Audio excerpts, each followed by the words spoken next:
agradecer tanto a Paola y a David también por la invitación a estar aquí. Para mí es un placer, la verdad. Yo, si me lo permite, pues haremos la charla en castellano, porque creo que también facilitaremos que nuestra compañera también lo pueda entender mejor.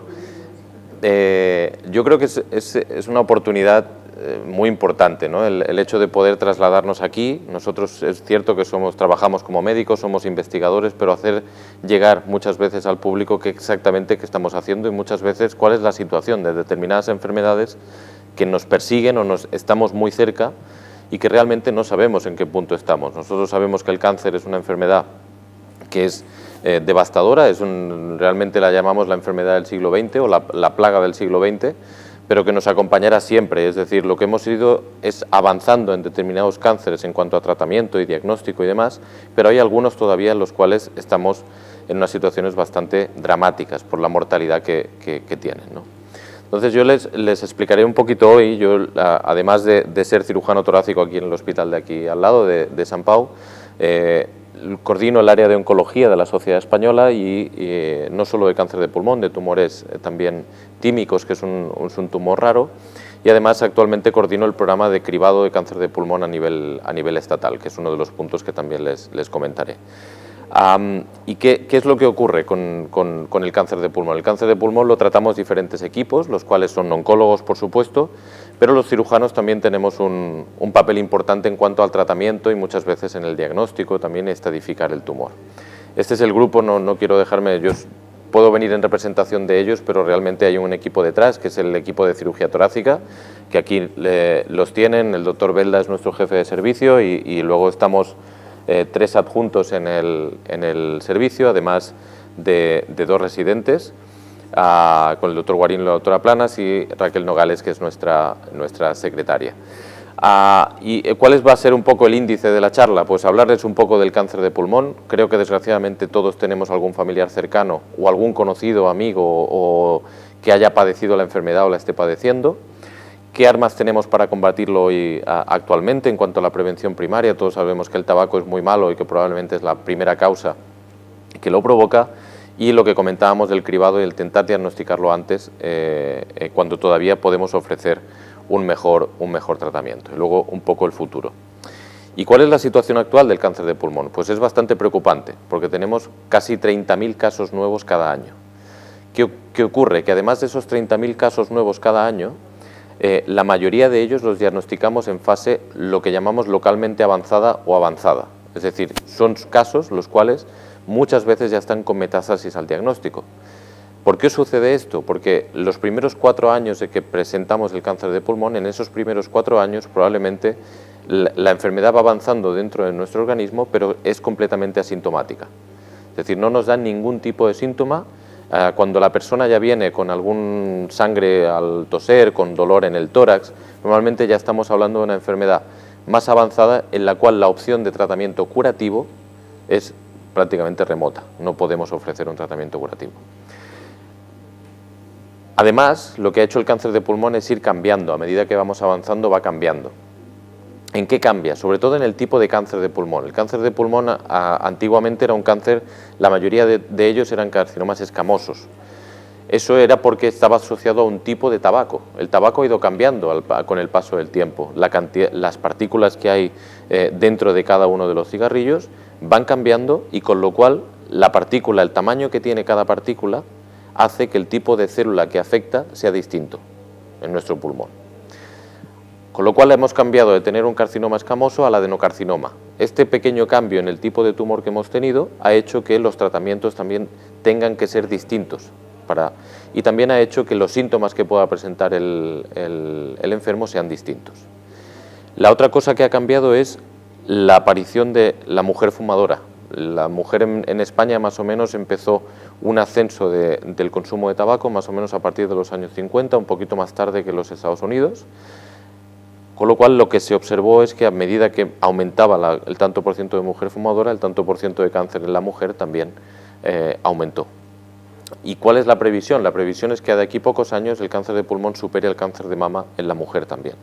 Actualmente es el cáncer con mayor mortalidad en el mundo, la primera causa de muerte por cáncer en el hombre y la segunda en la mujer, con lo cual poco a poco vemos que va ganando un terreno que nos gustaría que no ganara, por supuesto, ¿no?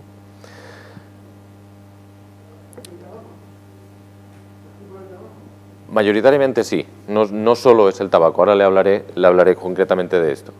El cáncer de pulmón, como usted bien ha dicho, está relacionado. El primer factor de riesgo del tabaco, dicho por la Organización Mundial de la Salud, es el tabaco. Cierto que es que han aparecido otros, como por ejemplo el radón, el asbesto con el amianto y demás, todos ellos son influencias, pero como primera causa, es decir, el tabaco puede estar relacionado en más del 90% de cánceres de pulmón, siendo la única causa que tenemos. Por supuesto, siempre hay una combinación del factor de riesgo con la genética. Eso explica que no todos los fumadores tengan cáncer de pulmón, sino solo un tanto por ciento. ¿Y por qué lo hemos seguido manteniendo? Porque da mucho dinero. El tabaco, desgraciadamente, da mucho dinero. Y quien diga lo contrario, pues por eso lo seguimos manteniendo. Además de dar mucho dinero, ustedes recordarán películas donde había actores donde el cigarrillo era parte de su papel. Entonces, eso ha hecho que acompañemos la imagen del tabaco como algo que incluso daba algo de señorío, o quien no fumara en cierta época de nuestro país era como alguien inferior, ¿no? Entonces, eso lo hemos ido arrastrando durante mucho tiempo y es cierto que la imagen, ahora mismo el que fuma lo vemos como mal, ¿no? Es algo que está haciendo que no nos gusta, pero eso no ha sido así siempre. Lo que podemos pensar es decir, bueno, esa asociación la conocemos hace poco entre el tabaco y cáncer de pulmón. Pues ya fue en el 1929 cuando se describió la primera relación causal entre el tabaco y el cáncer. No solo el cáncer de pulmón, el cáncer de boca, cáncer de laringe, cánceres de todo tipo, de vejiga. Hasta ese momento, hasta 1929, se podía llegar a ver en las cajetillas del tabaco, por ejemplo, que el tabaco podía curar ciertas enfermedades. Y se recomendaba, había mensajes donde se recomendaba el consumo de tabaco para curar, por ejemplo, algunos resfriados o algunas infecciones. Eso poco a poco pues, fue cambiando, pero es de ese 1929 hasta hoy día, que sabemos, y han pasado casi 100 años, sabemos que sigue siendo la primera causa y se sigue consumiendo muchísimo tabaco. ¿Y qué es el tabaco? Es la primera causa evitable de muerte en el mundo. Es decir, si reducimos la cantidad de fumadores, la cantidad de muertes en el mundo se reduciría drásticamente. Causa 1 de cada 10 muertes, el 10% es muchísimo, y es el agente causal de más del 85% de los cánceres de pulmón. Lo que me comentaba usted es el 85% de este cáncer y de otros.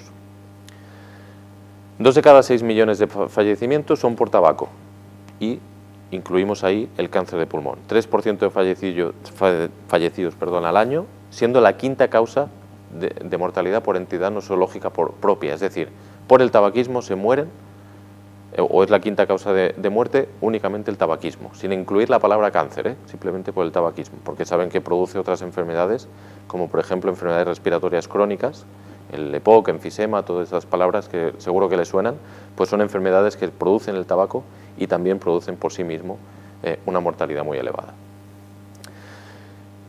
Y solo es el de pulmón, lo que comentamos, no solo es el de pulmón.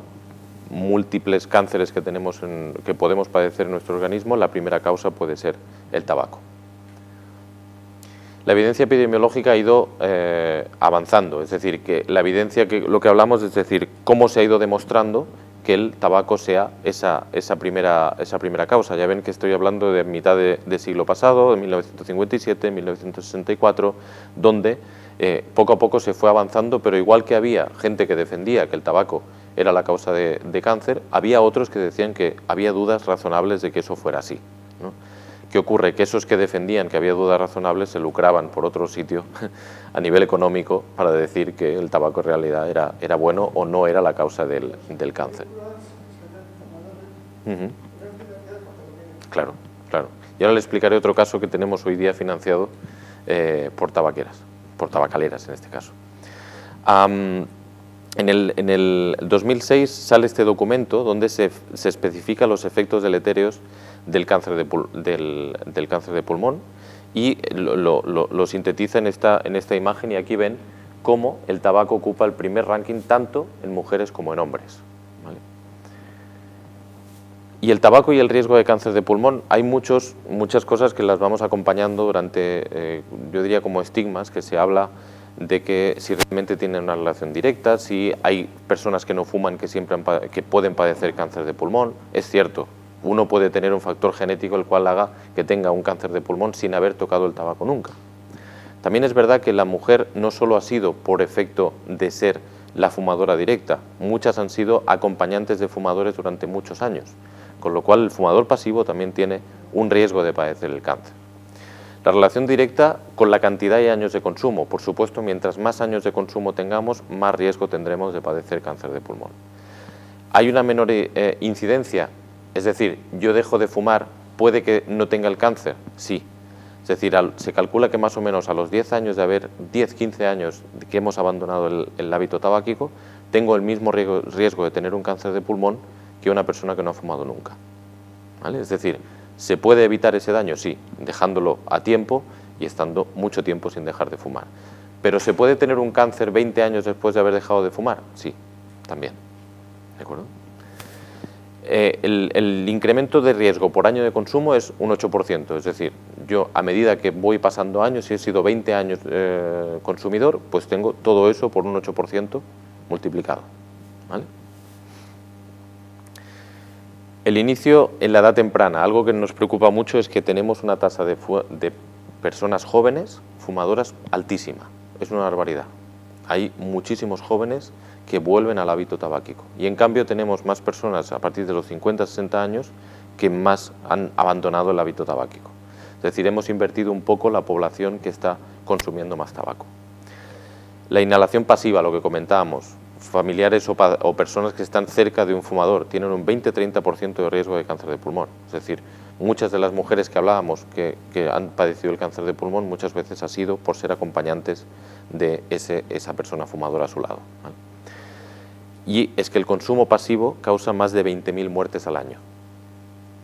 ¿Vale? Es decir, el tabaco también tiene, digamos, mata a personas que no lo consumen, ¿no? por el simple hecho de estar cerca. Y ustedes me pueden decir, pero las personas ahora fuman menos, ¿no? Nosotros en España tenemos 2 leyes antitabaco, se han hecho públicas 2 leyes antitabaco, que fueron exactamente en estos años, en el año 2003 y 2005 y 2010, donde lo que vimos es que al aplicar la ley antitabaco, los años después se ha ido bajando el consumo, pero después vuelve a aumentar el tanto por ciento de personas fumadoras. En el 2005 se hizo, en el 2010 una bajada inicial y vuelve. ¿Y qué ocurre? Estos datos son del 2017. Pues que en el año 2017 estábamos con el mismo tanto por ciento de fumadores que en el año 97. Es decir, 20 años más tarde, después de 2 leyes antitabaco, no habían servido de nada. Es otra forma de decirlo.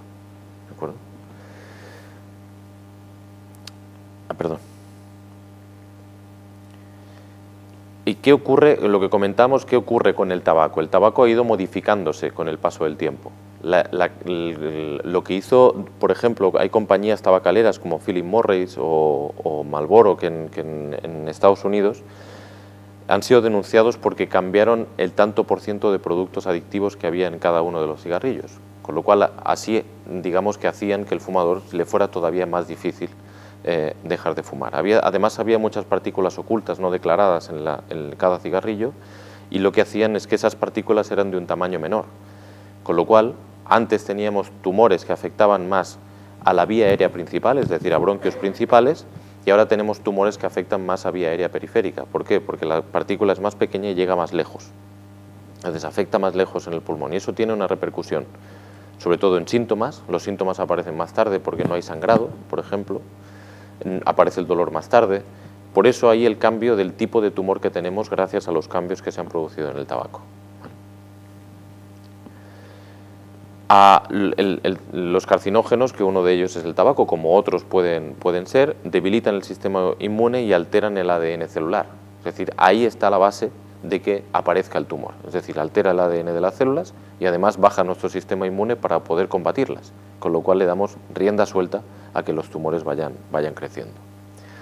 Aquí lo que les comentaba, que el tanto por ciento de cáncer, de tipo de cáncer, estos son las diferentes histologías que se llaman, los distintos cánceres de pulmón que podemos tener. Esta gráfica antiguamente estaba en primer lugar, ahora vemos que más del 60% son adenocarcinomas. Esto ha sido un cambio tremendo para nosotros a la hora de plantear el diagnóstico y el tratamiento. Por supuesto, uno cuando piensa, bueno, si el tabaco es la principal causa, yo tengo un hijo y yo he tenido un cáncer de pulmón por ser fumador, no se lo voy a pasar porque la causa ha sido el tabaco. Realmente no es así. Es decir, la parte genética que ha hecho que yo tenga el cáncer sí que la voy a pasar a mis hijos.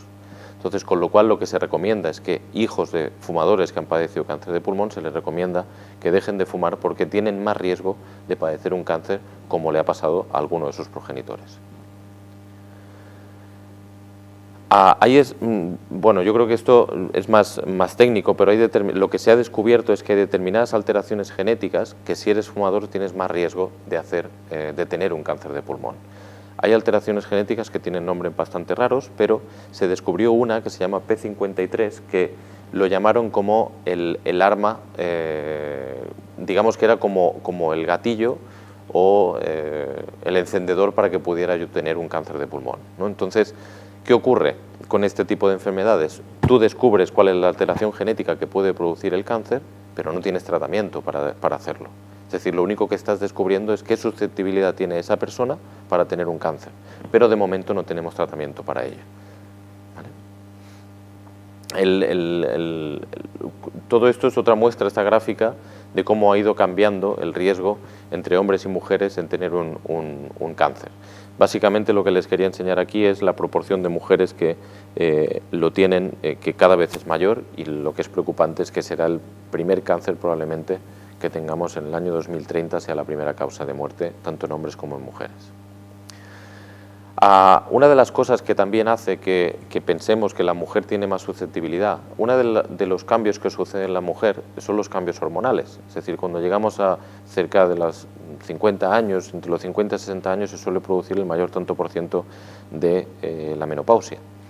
La menopausia, ese cambio hormonal, se ha descrito como que pueda ser uno de los, digamos que las hormonas nos pueden defender hasta cierto punto de la posible carcinogénesis que se llama, que es el desarrollo del cáncer, y una vez sucede este cambio hormonal, esta bajada de hormonas, podemos ser más susceptibles de padecer ese cáncer.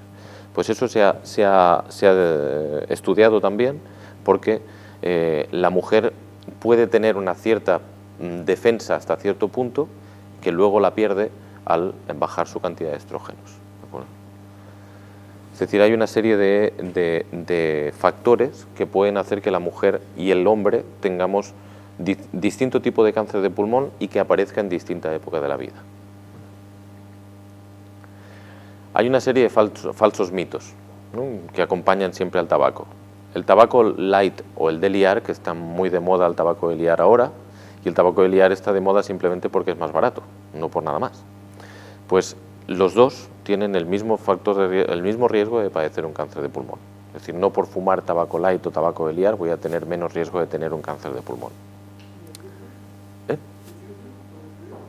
El filtro influye en la cantidad en la partícula que puedo entrar dentro, pero en realidad que lo tenga o no evita que sea más carcinógeno que no. El tabaco produce el carcinoma escamoso y no el adenocarcinoma. Lo que se decía antiguamente cuando la mujer empezó a tener más cáncer de pulmón y no era fumadora directamente, sino que era acompañante de fumadora, se dijo que el tabaco solo era productor de un tipo de cáncer de pulmón, pero que el otro era causa genética, no tenía nada que ver con el tabaco. Eso no es cierto tampoco. El tabaco tiene, es lo que les he explicado de las partículas, lo que han hecho es cambiar el tipo de partícula y cambiar el tipo de célula el cual afecta, ¿vale? Pero el tabaco tiene relación con todos los cánceres de pulmón. Los fumadores pasivos tienen mucho menos riesgo. Ya hemos visto que tienen un 20-30% de padecer un cáncer de pulmón. Es decir, estar cada día con una persona fumadora en un ambiente cerrado hace que yo tenga 2-3 veces más de riesgo de padecer un cáncer. Y el fumador siempre tiene el mismo riesgo, lo que les he comentado. No es cierto. A medida que vamos separándonos del consumo de tabaco, el riesgo de padecer un cáncer es menor. Y el cigarrillo electrónico, que ahora está muy de moda. El cigarrillo electrónico, lo que usted me comentaba de que había tabacaleras que pagaban, pues yo, siendo quizá uno de los principales detractores del tabaco y de la defensa del diagnóstico precoz del cáncer de pulmón, he recibido ofertas para ir a hablar en congresos donde el que pagaba eran tabacaleras de cigarrillos electrónicos. Es decir, esto lo hemos sufrido la Sociedad Española de Neumología y Cirugía Torácica, recibir financiación para intentar ir. Y lo hacen de forma camuflada, es decir, vienen a través de otras empresas que en realidad están subvencionadas por ellos. El cigarrillo electrónico tiene un riesgo elevadísimo de producir cáncer de pulmón, es decir, es simplemente, para nosotros, el cigarrillo electrónico es alguien que quiere dejar de fumar, el impasse del cigarrillo electrónico, y lo que se ha visto es que la cantidad de gente que vuelve otra vez al cigarrillo cuando se cansa del cigarrillo electrónico. Entonces, en realidad no es un método para dejar de fumar, el riesgo de padecer cáncer es altísimo y lo que hace es que ganemos mucho dinero con su venta también. Las interacciones y el tabaco y otros cánceres, por ejemplo, se sabe que el tabaco y el alcohol es una combinación también explosiva para cánceres como por ejemplo el de esófago, el de vejiga. O sea que la combinación de genética y varios factores de riesgo como el tabaco y el alcohol pues pueden hacer aumentar todavía el tipo de cáncer y la localización que lo voy a tener. El ambiente influye, es decir, ¿tengo más riesgo de tener un cáncer de pulmón en Barcelona que en Ripoll? Pues sí, también, por la contaminación. Es decir, no hay que dejar de pensar, es decir, es el tabaco el principal factor de riesgo, pero también hay otros factores como la polución que influyen en padecer un cáncer. ¿Vale? El alcohol, como hemos dicho, también su combinación. El asbesto, una de las cosas, por ejemplo, en esta ciudad lo hemos vivido últimamente con las obras del metro. Han levantado mucha obra donde el recubrimiento estaba hecho con amianto, el asbesto estaba debajo, las partículas de asbesto estaban introducidas en ese amianto y nosotros hemos tenido varios pacientes que han sufrido diferentes tipos de cánceres en la pleura o en el pulmón a consecuencia de haber estado trabajando en esas condiciones. Y el radón es algo muy importante. El radón es un gas, no sé si lo conocían, pero es un gas que está presente en muchas casas, sobre todo en la parte del norte de nuestro país, en Galicia, en Asturias también, y esto es algo imperceptible. No tenemos, para que se hagan una idea, nosotros vamos bastante detrás de otros países. Hay otros países que cuando te venden una casa, hay en la puerta hay un aparato que mide la cantidad de radón que hay en esa casa. Nosotros aquí tenemos casas en el sótano, por ejemplo, pero hay determinadas zonas en casas en Galicia, los típicos pazos que son muy antiguos también, pues hay una cantidad de radón tremenda y hoy en día la segunda causa, el segundo factor de riesgo de cáncer de pulmón es el radón. Es decir, está el tabaco y después el radón. Sobre todo sale de una combinación de minerales. Depende de con qué material se construye la casa, pues puede emitirlo directamente es un tipo de granito. Es un gas, algo que se produce por el material con el que lo construimos. Es más pesado que el aire, sí, en los sótanos y ambientes cerrados es mucho mayor, pero digamos que puede estar presente en cantidades muy elevadas. De hecho, un amigo nuestro, Alberto Ruano, ha hecho varias publicaciones con esto en España y realmente asusta la cantidad de radón que tenemos en determinadas zonas de nuestro país y está en todas partes, no solo... Y estamos diciendo, es muy malo, ¿qué hacemos? ¿Qué armas tenemos para combatirlo? Uno es la prevención primaria. Hay que intentar que la gente fume menos. Uno de lo que se intenta es subiendo el precio de la cajetilla y uno dice, bueno, el que está enganchado seguirá pagando por ella. Bueno, depende de lo que subas el precio. Entonces, en Inglaterra se hizo un estudio y subieron, no es que lo triplicaran, es que multiplicaron por 10 el precio que se pagaba por la cajetilla y así redujeron un 20% de la cantidad de fumadores. Entonces, con lo cual sí que tiene un efecto el subir el precio. Pero sí que es verdad que hemos mezclado muchas veces los derechos que tiene la persona para poder ejercer su voluntad, y eso es cierto, y se han creado asociaciones de fumadores por la tolerancia, es decir, gente que defiende que ellos quieren seguir fumando y quieren hacerlo, que se les ha tratado mal el hecho de impedir que fumen en ambientes cerrados o demás.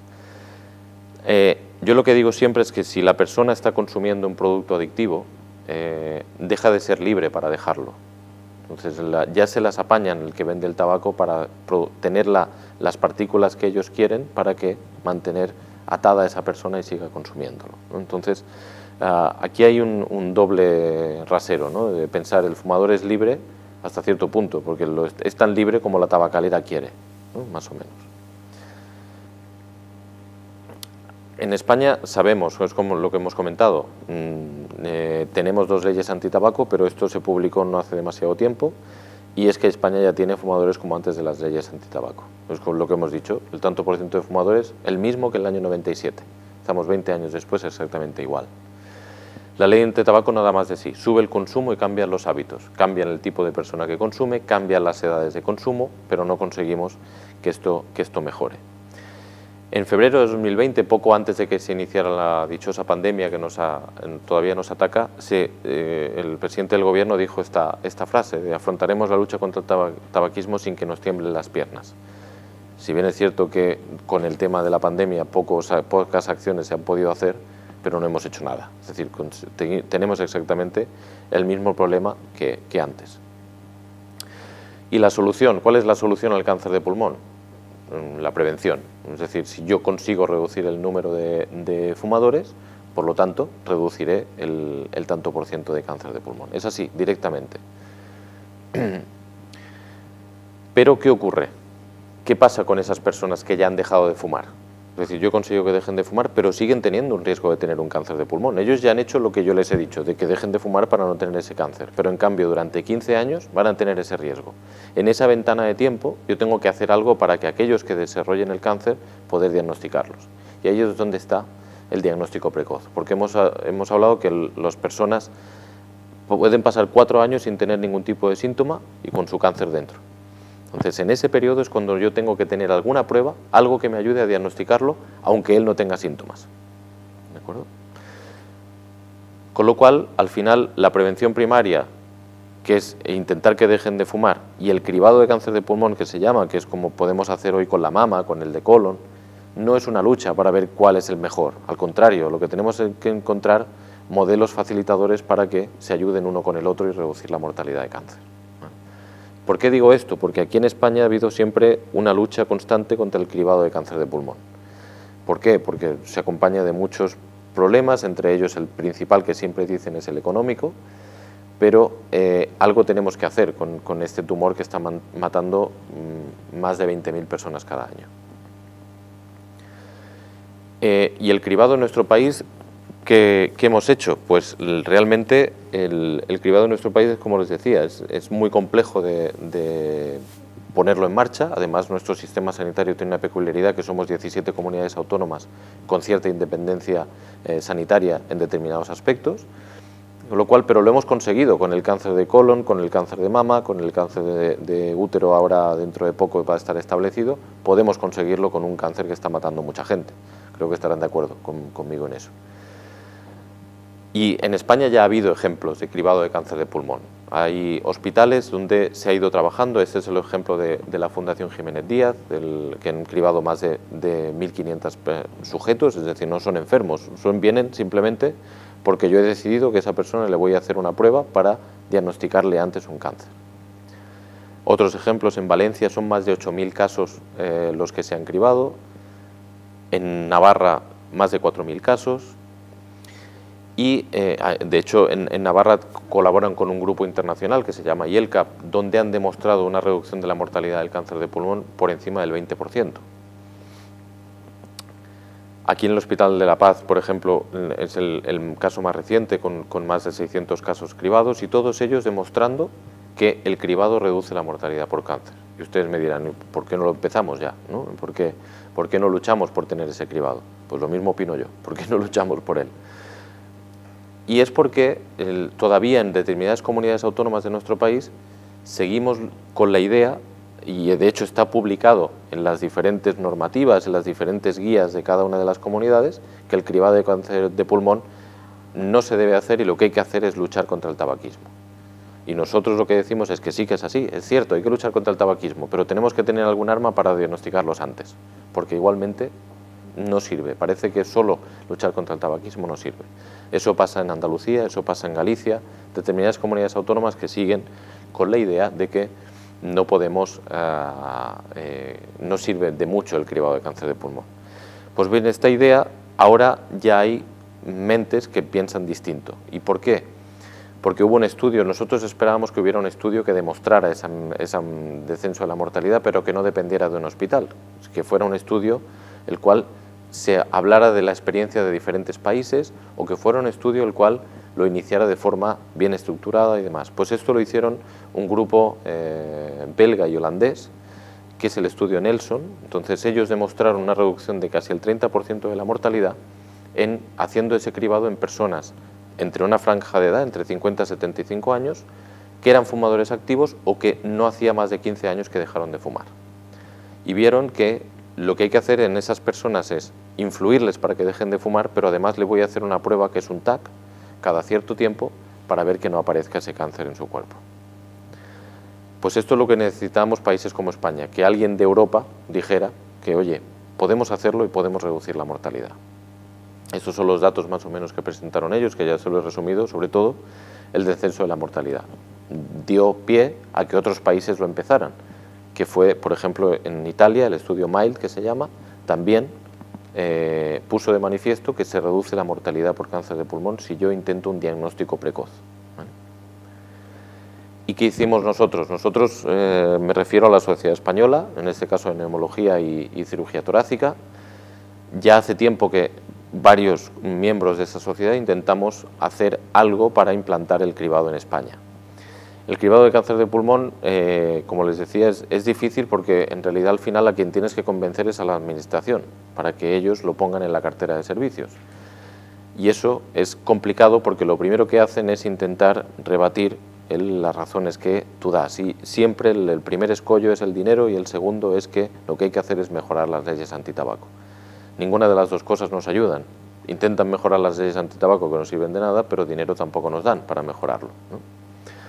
Tanto es así que nosotros cuando intentamos hacer esa primera publicación nos dijeron que lo máximo que podían aceptar es que fueran unas reflexiones, como lo que estamos haciendo aquí ahora mismo, pero nada más. Entonces no se llegó a ningún puerto. Esto fue en el 2017 y aquello se durmió durante un tiempo, pero nosotros, pues bueno, que somos un poco insistentes o cabezones, pues hemos seguido en esa lucha para intentar demostrarles que lo que necesitamos es evidencia en nuestro país. Ellos nos dicen que no tiene nada que ver el sistema sanitario que pueden tener en Bélgica o que pueden tener en Holanda con el que podemos tener aquí. Y en eso le damos la razón. Pero lo que le decimos es que vamos a probar de hacer un estudio piloto aquí en nuestro país y vamos a ver si realmente obtenemos el mismo beneficio. Si no obtenemos el mismo beneficio, perfecto, pues lo dejamos de hacer, pero como mínimo déjenos intentarlo. Y les voy a poner un ejemplo, porque nos dicen que el cribado de cáncer de mama desciende muchísimo la mortalidad.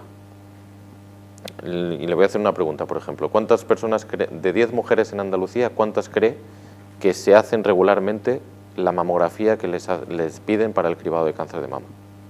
¿Cuántas me diría? Pues solo son 4 de cada 10. 4 de cada 10. Es decir, hay 6 personas que no se hacen ese cribado. Pero a nosotros nos dicen en la televisión que ese cribado está estandarizado de forma homogénea en todo nuestro país. Con lo cual lo que nos dicen a nosotros es que es muy difícil homogeneizar el cribado de cáncer de pulmón. Ya, pero ya lo sabemos del cáncer de mama y aún así lo defendemos, ¿no? Y que yo lo defiendo, por supuesto. Pero lo que quiero decir es que no me pueden poner pegas con algo que ya se está poniendo en marcha. Total, que tenemos la disparidad tenemos la disparidad de las 17 comunidades autónomas, pero tenemos la defensa de la nueva evidencia que hay en Europa. Pues bien, lo primero que hicimos nosotros es decir, bueno, vamos a intentar ponernos de acuerdo todas las comunidades autónomas. Vamos a ir las 17 y vamos a decir si realmente todos opinamos lo mismo. En esa primera reunión que fue en Santiago de Compostela, en esa primera reunión, dijimos que sí, que vamos a hacer un foro autonómico de cribado de cáncer de pulmón. Era el primer paso para ir todos de la mano, digamos. ¿Y qué es lo que intentábamos hacer? Intentar empezar ese foro autonómico intentando luchar con las piedras que nos iban poniendo en el camino. Pues como decíamos, el precio, vamos a intentar buscar un sistema que pueda ser lo más económico posible y que no sea una inversión mucho mayor de lo que puede ser un cribado de cáncer de mama. Otra de las cosas que siempre nos habían dicho es que el fumador es el culpable de tener ese cáncer, ¿no? Porque fuma, ¿no? Pues si él fuma, pues es allá él, es libre de fumar, pero también es libre de tener su cáncer. Como les he dicho, yo nunca lo he visto así. el fumador no es el culpable directo si yo le estoy dando una cosa que lo va a mantener atado a ese factor de riesgo, ¿no? Entonces, claro, entonces la economía ahí juega un papel muy importante. Entonces yo siempre he pensado que hay que romper esa barrera, hay que romper ese estigma y la culpa no es del fumador. Vamos a ayudarle en vez de criticarlo, ¿no? Otra cosa que nos dicen es que no podemos, es como si yo dijera aquí en Barcelona vamos a hacer cribado de cáncer de pulmón a la gente que fuma. Ellos dicen que claro, va a ser una avalancha tan grande la que va a llegar al hospital para hacer nuevas pruebas, nuevos escáneres, que no vamos a poder ni pagarlo, ni asumirlo, ni nada. Pues se espera que en el primer año, cuando tú empiezas un programa de estos, solo viene al hospital 1 de cada 10 personas. Es decir, ¿podemos asumir un TAC más cada día? Probablemente sí, ¿no? Lo cual no es tan difícil si uno analiza los detalles de cómo podemos empezarlo. Y luego el tiempo que vamos a estar cribando a esa persona.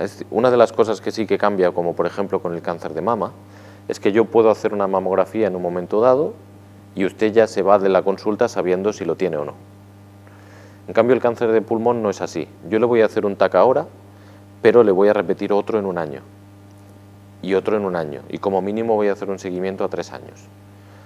Durante esos 3 años yo no le puedo descartar que no vaya a aparecer el cáncer.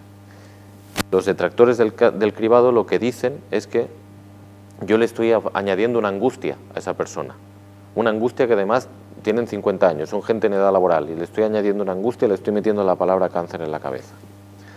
Hay formas de hacerlo para decirle a nosotros que el que ha estado alguna vez en contacto con un programa de cribado, eso no lo palpas, es decir, la persona que se siente que le van haciendo una prueba cada cierto tiempo se siente al contrario, se siente como más estudiada, más ayudada, pero bueno, puede ser criticable, también eso es cierto. Lo que decíamos, estigmatizar, no hay que estigmatizar al fumador, no es el culpable, vamos a ayudarle, ¿no? Uno de los puntos que usted me decía que sí con la cabeza, es decir, yo le voy a estar diciendo 3 años que puede tener un cáncer, ¿no? Pues una manera de decirle a esta persona es que yo no le estoy haciendo el TAC para descartar el cáncer de pulmón. Le estoy haciendo el escáner o el TAC para descartarle todas las patologías que pueden haberle provocado el tabaco. Es decir, le puedo descartar un enfisema, le puedo descartar problemas en el corazón, le puedo descartar EPOC. Es decir, no le estoy, digamos, metiendo la palabra cáncer solo, le estoy haciendo ese cribado de cáncer, ese escáner, para, digamos, aportarle salud respiratoria, que es lo que le llamamos nosotros, ¿vale?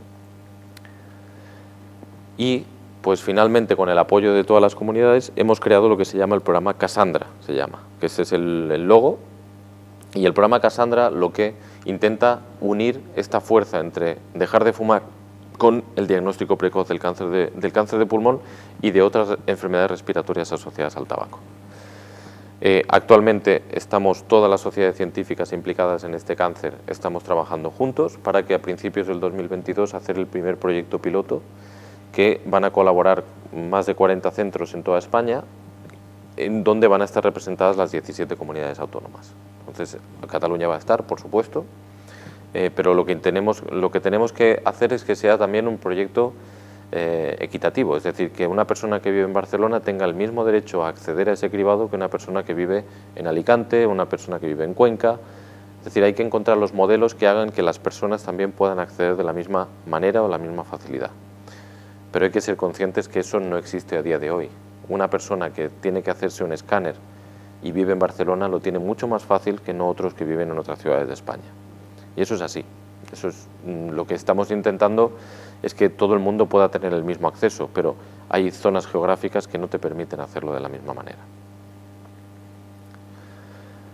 Y el cribado de cáncer de pulmón, cada vez lo que interesaría es que yo pudiera hacer una analítica de sangre y con una determinada prueba yo pudiera saber que tenga un cáncer o no. Eso sería maravilloso. Y además decírselo en el momento y decirle cuál es el tratamiento que yo le puedo poner.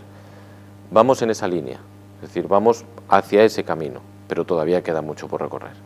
Eso se llaman los biomarcadores. Los biomarcadores no son fáciles de diagnosticar, no son fáciles de atribuir a un determinado tumor. Hoy día sabemos que hay algunos que sí que lo conocemos, y nosotros estamos actualmente colaborando en un estudio con el Hospital Clínico y el Hospital del Mar en un determinado biomarcador, que son autoanticuerpos, que yo le hago una analítica antes de operar a la persona, yo en esa persona que voy a operar tengo la sospecha que tiene un cáncer. Lo que estoy haciendo es hacer la analítica para ver cuántos de aquellos que yo finalmente opero y confirmo que tiene el cáncer, el biomarcador ha salido positivo.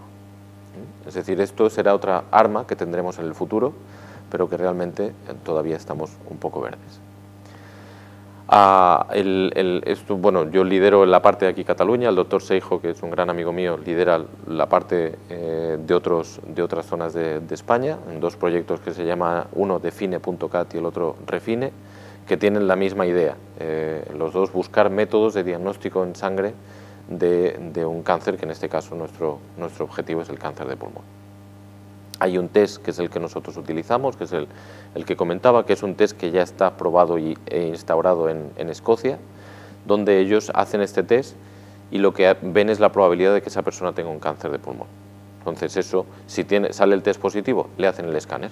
Si no sale positivo, no le hacen el escáner y pueden hacer un seguimiento más largo.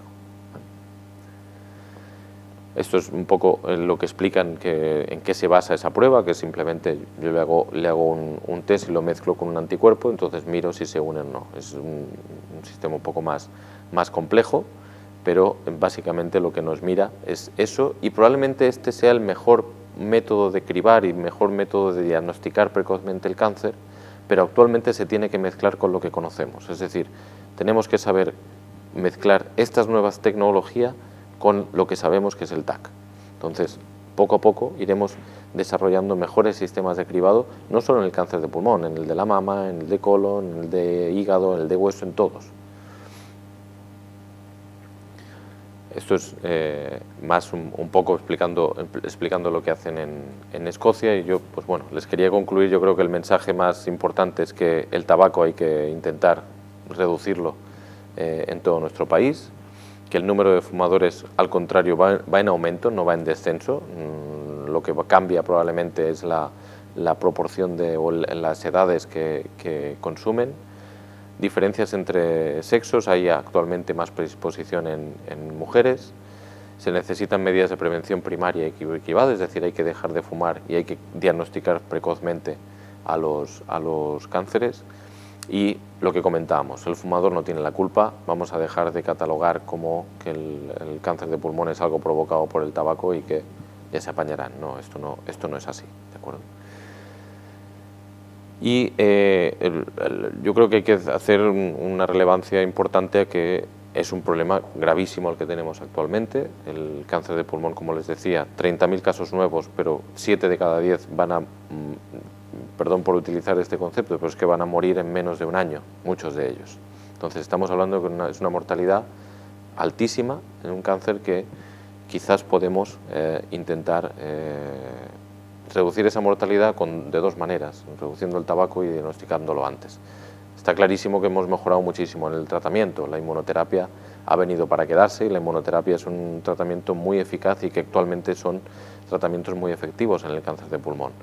Pero aún así, la inmunoterapia es un tratamiento que hay que ver a largo plazo cómo influye, y si yo le puedo ofrecer a esa persona con la mitad de precio o de dinero diagnosticarlo antes y más tanto por ciento de curación, pues quizás es donde tengo que ir a atacar, no a buscar un tratamiento que trate a la persona que ya tiene metástasis, ¿no? Voy a intentar diagnosticar a la persona antes y a curarla antes. Y bueno, esto era un poco lo que les quería contar. Y si tiene... ¿El de privado, cómo se refiere a una muestra aleatoria y regular, ¿no? Lo que... Para detectar a ver cuántos hay. Exacto, el cribado se refiere a eso, al diagnóstico precoz. Lo que pasa es que, como usted bien dice, lo que tienes que definir es a la población que tú vas a hacerle ese test. Igual que sabemos que a la mujer a partir de tanta edad le tengo que hacer una mamografía porque el riesgo aumenta, en este caso sabemos que la mayoría de personas van a ser fumadoras o exfumadoras y en una franja de edad, entre 50 y 75 años, que es lo que hemos definido nosotros. ¿Puedo tener un cáncer a los 40 años de pulmón? Sí, por supuesto. Pero si tú haces el cribado en esa franja de edad, probablemente el 90% de cánceres de pulmón estén en esa franja de edad. Te vas a dejar alguno, por supuesto, pero en esa franja de edad mientras más cribes en esa franja, mayor tanto por ciento de cánceres vas a diagnosticar. Sí, sí. Yo hace tiempo, no sé si lo leí, la sanidad pública no financiaba los tratamientos de cáncer de pulmón porque lo atribuían, pues, lo que has dicho antes, a una enfermedad que es evitable. hereditaria. Sí, sí, sí. No sé si esto... No, hoy en día no es así. Sí que es cierto, por ejemplo, sí que le puedo poner un ejemplo en el caso de trasplante pulmonar. Personas que estén con consumo activo de tabaco no entran en esa lista, dependiendo del... ¿Por qué? Porque yo no voy a trasplantar a una persona que poco después se va a seguir fumando, ¿no? Pero hoy en día sí que hay una corriente muy extendida en Europa que son dos cosas. Una, cada vez somos más los países que están haciendo más duras las leyes antitabaco, pero no culpabilizando al consumidor, sino culpabilizando al que lo vende. Entonces, eso ha cambiado un poco la mentalidad y yo creo que lo único que ocurre es que realmente ha cambiado el objetivo, pero el tanto por ciento de fumadores seguimos sin cambiarlo, ¿no? Porque ellos buscan las vías para continuar atrapando a consumidores, ¿no? Como el ejemplo que hemos puesto del cigarrillo electrónico, ¿no? Pero sí que es verdad que esa idea de estigma del fumador no solo ha sido en Inglaterra, ha sido en muchos países donde se sigue pensando así.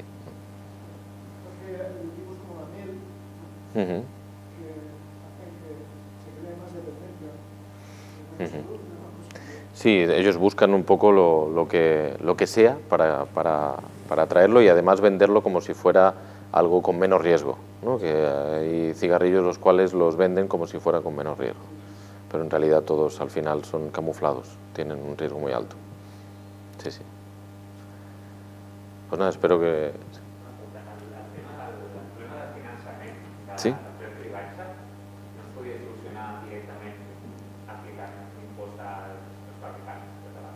I tant, sí. El tema hi ha dues coses. El tema del finançament, parlant només del finançament, és que en realitat el preu, nosaltres vam fer un estudi juntament amb el doctor Seijo, a la Comunitat de Madrid van demanar, bueno, fes-me un estudi de cost-efectivitat a veure què implica. I realment no és tants diners els que tu has d'invertir sobre aquella persona o sobre aquella població. Tant és així que nosaltres el tant per cent de tacs, per exemple, ha augmentat moltíssim en totes les ciutats, perquè avui dia si cada hospital té un tac. Llavors tu pots anar i et fan el tac al moment, depenent de la ciutat que tu visquis. Per tant, vull dir que aquest punt podria ser perfectament, jo l'impost del que li agafa la tabacalera i l'inverteixo en això. Però actualment no s'estan invertint en la lluita contra el càncer de pulmó. Però una de las cosas que sí que ha puesto de manifiesto el hecho de que cribar es bueno ha sido, desgraciadamente, el COVID. El COVID ha hecho que hagamos muchísimos más tacs de los que hubiéramos hecho. Es decir, ha venido una persona de 50 años afectada por COVID y yo le he hecho un tac para mirar la enfermedad por COVID. Y nosotros ahora estamos operando muchas personas diagnosticadas de nódulos pulmonares por ese tac. Y la persona no tenía ningún síntoma del nódulo. Entonces, ha sido gracias a ese tac por lo que se le ha diagnosticado. Es decir, eso ha sido una manera para nosotros de decir, mire, si es que esto funciona, ¿no? Si yo le hago un TAC a esa población que yo creo que está en riesgo, pues seguramente lo diagnosticaré antes y tengo más probabilidades de curarlo. Pero bueno, ahí seguimos en la lucha. Bueno, pues nada más, Paola. Gracias por venir y a ustedes.